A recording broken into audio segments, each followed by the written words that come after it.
Hey folks, just a friendly reminder that all shows on the Madness Comic Network are produced by their individual hosts and in no way reflect the opinions of the network as a whole.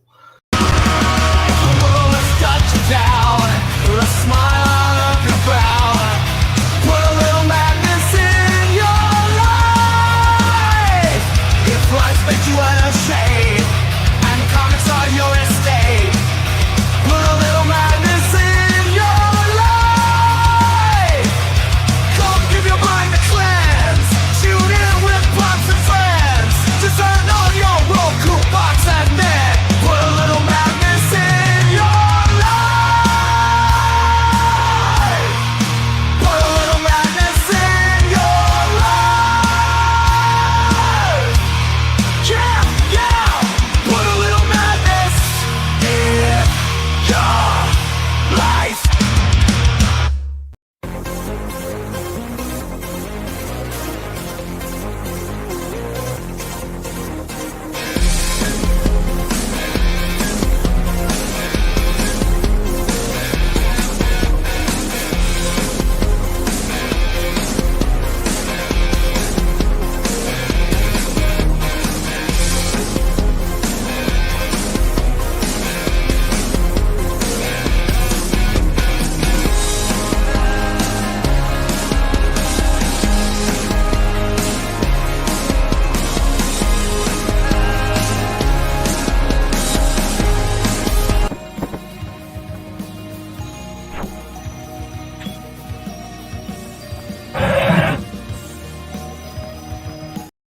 The future.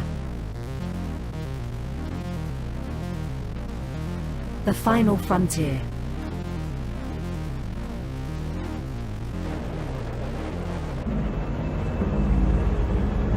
It has never been so uncertain as now.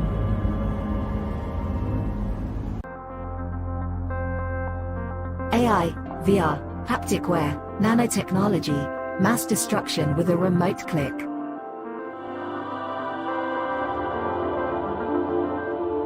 Now we are finally seeing the true potential and dangers of an ever-connected and overly policed hyper-technological world. Have we finally become the architect of our own demise?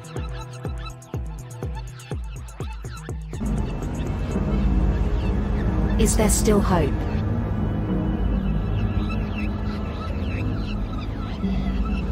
Welcome to the future.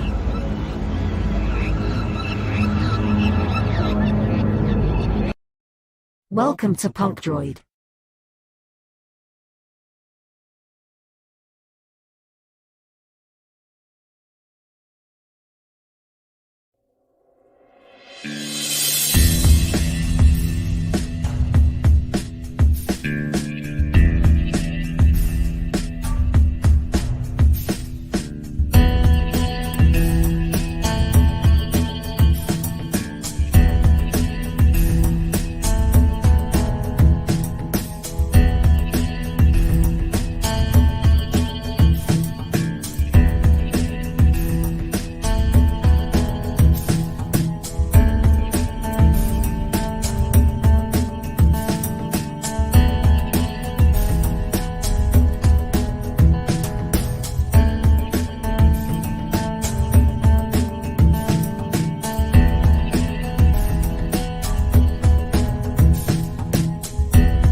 The writer and creator of numerous comic books and graphic novels, including Nightmare World, Tales of Mystery, Brave But Not Dead, all kinds of stuff. And I am super excited for you because you are getting to watch right now, right this moment, out of all the things we're going to be doing, you're getting to enjoy and revel in the Madness Comic Network. And that is awesome. Thank you for being here. Hey everybody, it's me, Mr. Big, aka Wayne Clingman. But before we get into the show, talking to my good friend of yours, Tony, I'm going to talk to you briefly about Lake County Mafia. Wow, what a concept. Talking to a retired Madison, Wisconsin detective last week, he shared with me some information that he had as a detective that led him and law enforcement officials in the state of Wisconsin to believe that in Bong State Park, there are dead bodies from the Chicago outfit. Now, mind you, Bong State Park is a park in Wisconsin about 12 miles from my home, a park I've been to with my wife and walking the dog and stuff many times. Many times. It was an Air Force going to be used as Air Force Base back in the 50s. That never happened. And for 10 years, the land was left into whatever as they figured out what they were going to do with it. And they eventually turned over to Wisconsin to use as a park. Great, fantastic. So for a good 10, 15 years, the outfit easily could have used Bong State Park, or would become Bong State Park, as a dumping ground. I mean, it's huge. It's probably 8 square miles. It's a huge park. It's one of the biggest parks in the state, not the biggest park in the state, one of the bigger parks in the United States themselves. It's in I can't think of the name of the county. It's in the county that's huge. It's right on the border of Illinois. It's easy, accessible to get to. In back roads, it's easily done. So I can understand how the mafia in Chicago could have killed someone, be it in Chicago, Lake County, Cook County, wherever, Kane County even, and brought them up to what would become Bong to bury them, which led me to the discovery that Lake County, Illinois, again, this county of Illinois, might be 20 minutes away, maybe 40 minutes away at the most. Well, it was at one time a hotbed of the Chicago outfit playing games, and to this day might be an interesting place of the mafia to hang out for the Chicago outfit, obviously. It's more interesting is now they have a casino going on there, as all kinds of things, rape for the mafia to be involved in. The last thing I'm familiar with that happened there was in 94. There was a bunch of people arrested for extortion. In 2014, there's a guy arrested for extortion. I think he pled out and never made a trial. Was his goal to show the amount of interesting history so close to where I live. And I think my guy wrote my first book about Frank ran with the outfit, had things going on in Racine County, in Kenosha County, in Lake County, in Florida, in Indianapolis. Somewhat news to me, the stuff in Florida, the stuff in Indianapolis, makes things much more interesting to explore. And living where I am, I'm located close to the county seat of Lake County, Illinois. So records are easily findable. Same thing, they can be found online. I can drive the courthouses down there and in Lake County and dig up the records, look at the records, and do what I need to do to come up with a book. I just find this stuff really, truly fascinating. Now, mind you, I'm not going to find a body in Lake County. That's not happening. I'm not going to find a body at Bong State Park. Worst case scenario is if we think there might be a person buried there somewhere, obviously we would turn over to the county officials, we turn over to the Wisconsin Department of Natural Resources, and let them take it from there, right? I'm not going to go around to Bong State Park and dig holes. That would get me in a lot of trouble in a hurry. Absolutely a lot of trouble in a hurry. And I'm not one to want to be in a lot of trouble for digging up holes in the Wisconsin State Park. That was kind of problem on that big time. Same thing, and walk around private land property in Lake County, Illinois, digging up holes. I'm talking too fast. I'll slow myself down. This is really fascinated with this. And of course, the retired policeman and I talked about what Frank could have done with his money. There's things that he had that he probably should have given up to the federal government before he died once he got out of prison. But who knows what happens to it? And the question there would be, what did Frank do with his money? We understand that he would want to hide it from the feds. Was he also hiding it from his kids? Right? Don't know. We don't know about so much of what's going on with the last days of Frank's life. What was going on in Lake County? I mean, to me, you have the Great Lakes Naval Base, And like any other military installation, I've been to a few. Being a veteran, I served my time at Fort Hood. Everywhere you can swing a dead cat or swing a stick, better apt, without running into a strip club or a pawn shop or a number of nefarious organizations. Same thing with Great Lakes Naval Base. They got all kinds of crazy organizations, strip bars like there's no tomorrow, low dive restaurants, low dive bars. Don't know the mafia connected, but I think doing a book on the Lake County Mafia would be of very great interest to people who are fans of history, fans of that, you know what's going on locally. I think especially people that live in those counties, who live in Chicago, who follow what's the history of the outfit, have questions about what the outfit is doing today, might indeed be interested in what was going on at Lake County the day it was kind of like County 20 years ago. And if indeed, God, I tell it doing weird things. I'm just to do some notes, but I guess I can't. It turned itself off again. It's just fascinating history. And I'll be probably talking to a couple people about publishing my book. I'll probably see if I can't get some type of advance to do the research necessary, because it won't be necessarily cheap. You know, paying record because isn't you can find a lot of them online, but there's a time and place to buy records, and in some cases necessary, especially when it comes to Freedom of Information Act. This is a book would be processed for a while. I'm excited to get going with it, as you can tell, because I can't keep my voice a slow, steady, slower turn. This is absolutely fascinates me. The history is so close to my home. It was pointed out to me by the retired policeman. Yeah, I might be living close to Lake County, which I do. I might be living close to Lake Geneva, which I do. Also hang out for the mafia. That means I'm also live close to them. And some of that might take them Shepson to my previous research might come to pay me a visit. Interesting thought, right? Because I'm not wasn't too much trouble with what was going on when I wrote the book on Frank. I'm not too much concerned about what was going on when I wrote the book on the Buffalo Mafia, right? Buffalo's hundreds of miles away. They're not going to drive to overseas to do anything. Same thing with people in Milwaukee. They're dead. You know, they're not going to dig themselves out of the grave site and come at me. This isn't the night of the living dead. If there's an active mafia in Lake County, which I believe there is, somebody there might take them as exception to that. But we'll see. We'll see. Anyway, if you want help with that book or talk to me about that book, I put my email out there on the chat box. Feel free. There you go. And get a hold of me by email. We're going to talk about it. Maybe you might have some idea. Maybe you want to read a book and find out what that process might be like. Give me a call. I really appreciate it.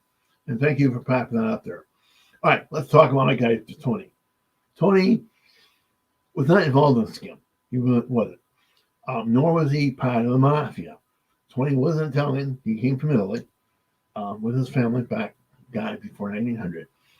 But he was never part of the mafia. He ran with that mafia also as an associate. Would be the best case scenario that we could call him.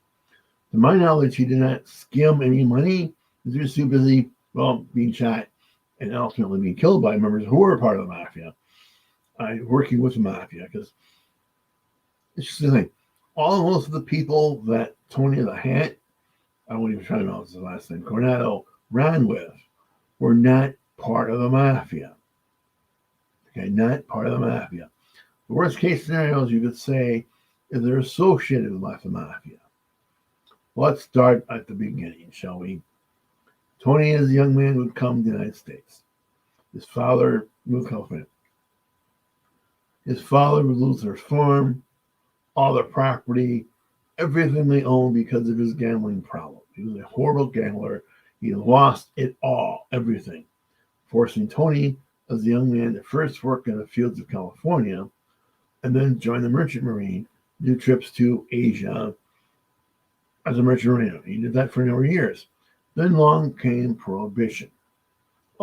Giving him an opportunity to join the efforts to smuggle booze from Mexico into the United States, into Los Angeles, he was there at the time. In LA, he would run with what we refer to as the Mickey Mouse gang of the LA Mafia.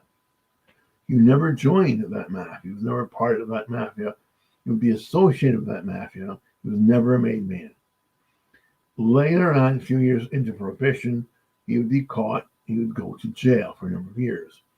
In jail, he would meet some interesting characters who told him, Tony, that they all should work together to do something in Vegas, because Vegas then was a hidden happening place. Divorce was legal, gambling was beginning to be legal, prostitution was legal. They thought this was a line of opportunity as they would become. They believed, or they told Tony, that they'll work together, they'll use their influence in Tony's bankroll to create a scenario where they would work with the city to force the city to send all their prostitution clients, all the gamblings, to a hotel that Tony owned. Okay, Tony thought it was a good idea. Tony gave them the money. No, well, let's soon find out that, yeah, it might be a good idea. Yeah, Tony did give these guys thousands of dollars, it's alleged $5,000. That would never happen. But what would happen is one day his foes they would work with disappeared. Good morning, Grey Wolf. How are you doing? Who disappeared? Who knows? Maybe before the late night walk hasn't made it back yet. Or maybe Tony was upset about they stole money from him and took him for a ride. Don't know. All I can tell you is the three people he was associated with in prison disappeared. Never were seen again. Who knows? But Tony would start a bar, a casino restaurant. A casino hotel restaurant called Meadows. Now, mind you, the Meadows Casino was one building. The hotel's rooms were outside that perimeter of the casino. Tony was extorted by Marlansky and others, note the name Marlansky, to kick up. Tony said no, he wasn't kicking up to anybody. Fuck off. I'm sorry, I can't swear, I apologize. Go away, basically, to people. Why he said go away. You didn't tell Marlansky to go away. You didn't tell their good friend Bugsy, right, to go away. One day, the hotel part of the casino would burn to the ground. Boom, burn. When the city of Los Angeles, city in Las Vegas found out the fire was going on. Las Vegas, not Los Angeles, sorry. They did not send the fire department to put out the fire. Why? Because the casino was outside the city limits. Yeah, Tony purposely built the casino outside the city limits so he would not have to go and do anything with the city of Las Vegas. They could not vote to do this or make him do that or anything else. He's outside the city limits. Since he was outside the city limits, the fire department thought correctly, perhaps, that they didn't have a duty responsibility to put out the fire. So hotel rooms would burn to the ground, leaving the casino intact. But since there's no hotel rooms for the people visiting the casino to stay at, they would come and gamble and do whatever else. They'd been drive back to wherever else they would stay in Vegas. So obviously, Tony would quickly, therefore, sell his interest in the casino and move to Los Angeles. Fine, great, wonderful. In Los Angeles, he would run into our good friend Bugsy Siegel again and the LA Mafia, who's known as Mickey Mouse Gang. And they come up with the idea of using what they call gambling ships out past 3 Mile Harbor, up through 3 Mile limit, to gamble outside 3 Mile limits. The federal government can't tell you anything, right? So that's what they did. Tony and others would start having these huge ships, for the time, huge ships, build as casinos, purchase casinos. If you have an opportunity to look at pictures of what those ships looked inside, they're absolutely beautiful. Beautiful construction, beautiful layouts, great silverware. They would spare no expense in making these ships as nice as possible for people who want to gamble in. It only costs you 50 cents to go from the dock to get out to these boats. And you can come back from the boats back to that for free. Why not? After all, you might not have any money, but you would go out to these ships and you can eat the finest foods. You'd be entertained by some of the best musicians in the world at that time. They had hookers, and of course they had gambling. And the idea was this: they're going to make as much money as they can by gambling, by feeding you fine food, by making sure you had a nice time out there, and making sure you get back safely. Because, like I will tell you time again, when it comes to the legal casinos in Vegas, they went out of the way to make sure that if you went in, you had safe time. They wanted you to come back. And they wanted you to come back and bring your friends, because that's how they made money. They made money from repeat customers. So they wanted to make sure things went as well as possible for the gambler. If you had a boat that didn't work with them or didn't kick up, no, maybe not so much. More than one boat was burned to the water line. More than one boat owner was found floating in the ocean. It was not a safe time to be out there trying to do the gambling ships. If you weren't kicking up the Bugsy, if you weren't kicking him up to the LA Mafia. No, Bugsy Siegel worked with the LA Mafia, but he was not part of the LA Mafia, because Bugsy was a Jewish guy. And they didn't let Jews join the Mafia. Not then, not now. You know, the Mafia is not an equal opportunity organization. They'll use you if they can use you, but they're not going to do much else. But Bugsy was useful. Bugsy would kill people on contract. Bugsy would do arson on contract. Bugsy would run hookers on contract. He'd smuggle drugs with you on contract. Bugsy was a contractor. Tony, to a degree, was a contractor as well. But Tony had his own ships, but he knew he had to kick up. Tony's downfall would come about these gallon ships, would come when California didn't want these gallon ships out there. So they came up with the idea of how they measure 3 miles out. So they came up with a solution of how they measure that line with the start of that shore to the point where he was within 3 miles. Therefore, they would go out to arrest him. What they did not understand at the time, Tony was not going to be taken peacefully. Well, I mean, he wasn't going to fire guns at law enforcement. He didn't have water hoses. He didn't have water hoses connected to the Pacific Ocean. He didn't have water hoses connected to the ocean that were powered by engines, right? So, needless to say, when law enforcement officers were trying to climb the steps to let go of the ships, they would be sprayed off. I don't know if you've ever seen a fire hose being used by a fire department. A lot of water comes out with a lot of force. Will knock you on your butt quickly. So they would simply aim hoses at law enforcement, climb up the ladders, and knock them into the ocean. So it developed rather quickly. Just for 3 days, it was a standoff. The cops were outside of the boats. They knew they couldn't get on the ships. The guys on the ships knew they couldn't get off. What was going to happen? Well, what happened is that Tony would turn himself in. He would say he needed a shave. That's why he gave it up.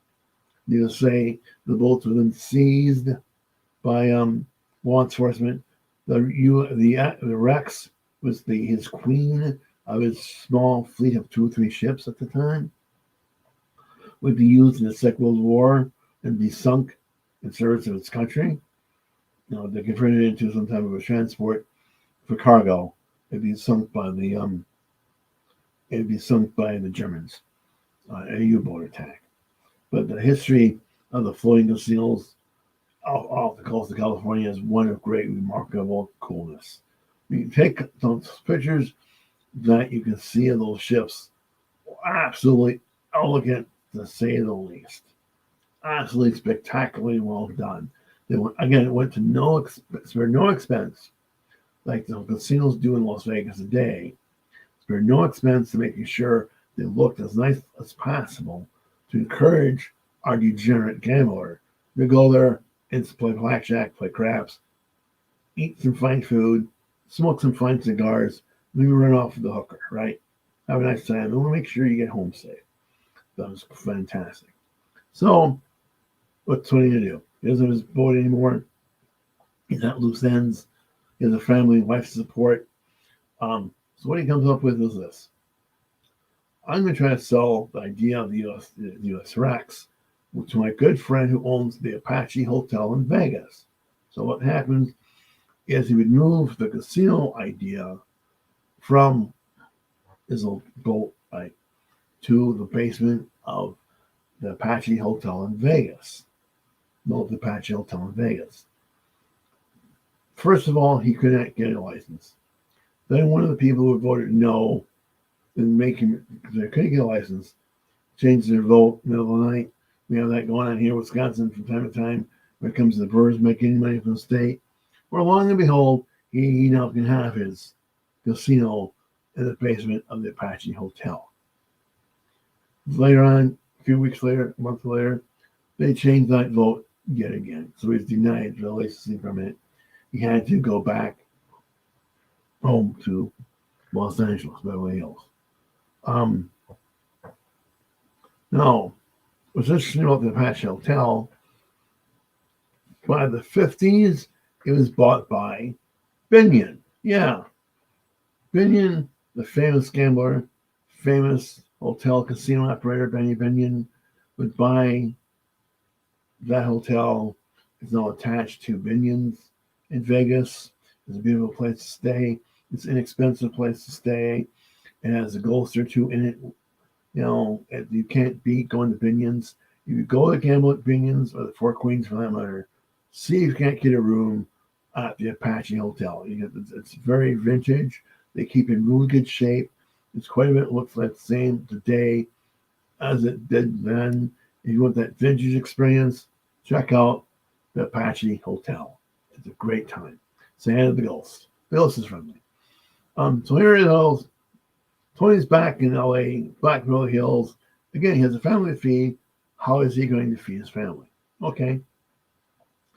It seems at that time, the Mexican government legalized gambling. And the Mexican government was thinking, hey, we'll get our good friend Tony to come down here and run the gambling operation for us. Someone took exception to that. What they did to show their displeasure was they would send 4 people to go to his house and give him some flowers. These are nice people. One of the people who gave him flowers at that time also had a handgun. He pulled out the handgun and shot our good friend Tony 4 times in the stomach. Instead of killing Tony, it did make him go to surgery. He was then laid up for a long, long, long time. He barely recovered, but he did recover. He did recover, thankfully. So this is the first assassination happened. Now, if you would call the attack on the Meadows at that time, first as an arson was an attempt to kill him, it would be the second. But I think the first one, burning down the Meadows, was arson, not necessarily an assassination attempt. So this is the first one. Okay, so what's Tony going to do? Tony's going to go back to Vegas and start a casino. And now we're talking the 50s. So we have new things going on. The new thing we have going on now, as he tries to build the Stardust, is we can sell stock. We'll get investors, people like you, people like me, people like the guy down the street who's looking for an investment deal to buy stock. So to build the metals, they would sell stock. They didn't sell stock. So it's sad to say, they didn't follow the rules to sell stock. Really, a guy that was involved in criminal activities would not necessarily follow the rules to sell stock. Yeah, it seems that was the thing. It seems that if you bought shares of stock, did not live in Nevada, you're pretty much screwed. If you bought shares of the stock in Nevada, you lived in Nevada, not so much. But Tony would still have money problems trying to build his casino, the Stardust. So what he would do is go to my friend and yours, Modalis. Now, Modalis went to Vegas. At this time, he was a mover, he was a shaker. He has a long, long history with the Cleveland organization. Again, he's Jewish. He's a Jewish mapster. The people ran with in Cleveland were Jewish mapsters too, right? Tony is an Italian, not involved in any family. Mo is a Jewish gangster with lots of people as his friends to include, it's Benny Siegel again. Hi, Benny. Bugsy, I'm sorry, Benny. Bugsy, they get along really well, right? So what begins to happen is our friend Tony starts borrowing money from all to build the meadows. He's borrowing hundreds of thousands of dollars. He's about to open. He realizes he doesn't have quite enough money. So let's go back to our good friend Noel, because after all, we're in hack for him for a few $100,000. What's a few more? So they're meeting, famous meeting. Tony's sitting there drinking, he's playing craps, drinking the booze. He's talking to a good friend Noel. Noel's not liking the idea of when you have to give money, lend Tony more money. So he's saying, no, I'm not going to do it. Not only is he saying that he's not going to lend you any more money, he is saying that I really want my money back. And by the way, your credit here is no good. You need to pay for your drinks. You need to sell up in gambling. Right? But look, before you talk these type of conversations, we'll have another drink. So Tony has his other drink. It'll be his last drink. Tony's playing craps. He's drinking his last drink. He falls over dead. Boom. He's dead. So Tony's in the floor dead. Did they call the police? No. Did they call for ambulance? No.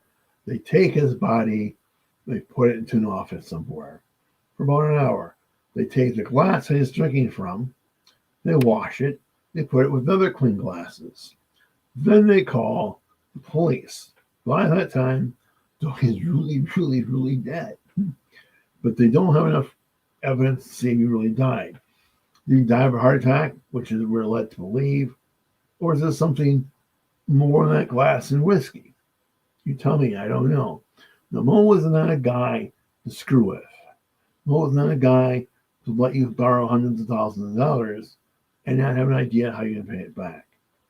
When he was upset with you, and bad things would happen. Let's talk to Bugsy. You can find out what kind of bad things would happen. Okay, let's go on. Mo's dead. I'm confused. Tony's dead. He ain't going nowhere. There's no money to pay for what he needs done in the casino. Tony's brothers come to see if they can fix it. Tony's brothers can't do anything. They have labor problems like there's no tomorrow. They have labor shortage stoppages like there's no tomorrow. They can't get the hotel done. They shut the doors. They can happen. It's not going to be built. It's in Lugo for a period of about 3 or 4 years before someone from the Chicago outfit, who was someone related to the Chicago outfit, who is part of them, who is an associate, but also is a Jewish gangster, right? The Jewish gangsters were running things in Vegas and could be said to be running Vegas up to when the FBI breaks things up, which is another subject for another day. But it was fascinating how the early Jewish gangsters were running so much in Las Vegas. So now the Meadows is taking that Meadows. I'm sorry. So Stardust is taken over by other people, not part of Tony's family. They go through what's left of Tony's SS. He dies with less than $1,000 after having so much his life. To think he really only died with $1,000 left in assets, it's kind of hard to believe, but that's what we're told. Who knows? What's interesting is that Tony would live on in film and TV. There's a movie made about someone like him called Mr. Lucky, which was filmed during the Second World War as a propaganda rah-rah film. It's good. You can see it sometimes. I've seen it before on Amazon Prime. I've seen it a couple times on the local late-night TV stations. It's really a cute World War II rah-rah film. It's worth your time. There'll also be a TV show called Mr. Lucky. Half-an-hour show. It's fun to watch.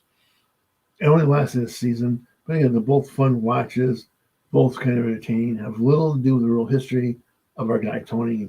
But again, the fun, entertaining watches, which gives us the idea when we watch these shows of why we start to believe that Vegas was run well when the Mafia was running it.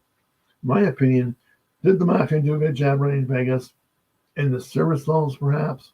What was going on below the surface was interesting, and why we wrote the book Like an Onion. So if you want to read a more of an interesting source of information, the Vegas Skim. Buy the book by myself and my good friend Roger, Like an Onion. You can find it on Amazon. The link to that book should be below in the show notes, right? If you're interested in helping with the proposed book, The Lake County Mafia, get a hold of me. My email's in the chat box. I respond rather quickly. If you're interested, please let me know. So I hope you've enjoyed this little show about my good friend Tony. I also find the history of floating casino boats absolutely inspiring. I have a book on that. The subject upstairs, and the pictures of the book, what the ships looked like at that time, are absolutely marvelous, to say the least. That's all this I have for the time of the show today. Thanks, Props, for setting it up. I'll be back Thursday morning to talk about the science fiction film Marooned. Yay, go team. See you then. Bye.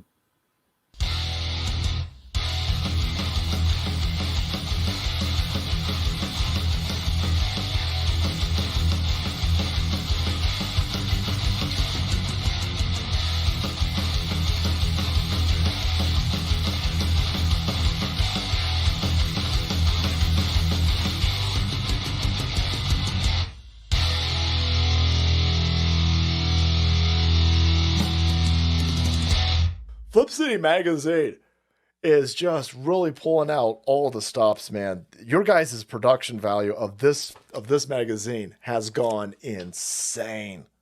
I mean, look at that. I mean, I remember when you guys, it was black and white. Even when it was black and white, I thought your quality was great. But damn, they have just, I mean, they just really stepping it up a notch. Look at this. James Corbett, boys. James Corbett. Genuinely cutting. But also funny, and obviously just chaotic and very fun. I love Flip City. It has brought new types of badassery and integrity to the print medium.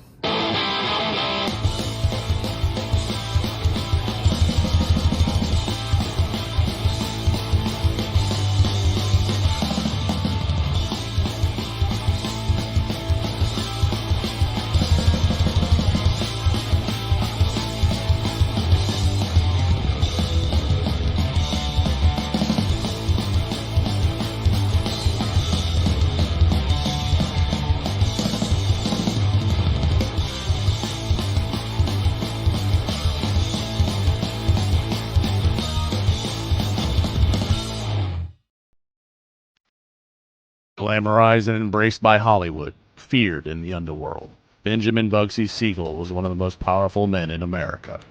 He was also one of the most hated. The man who gave birth to Las Vegas was gunned down in the luxurious home of his glamorous lover. Almost 80 years later, his murder remains unsolved. Who killed Bugsy?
How do you end this thing? How do you put the where's the brakes on this bus? I forgot. Jazz hands. Jazz hands.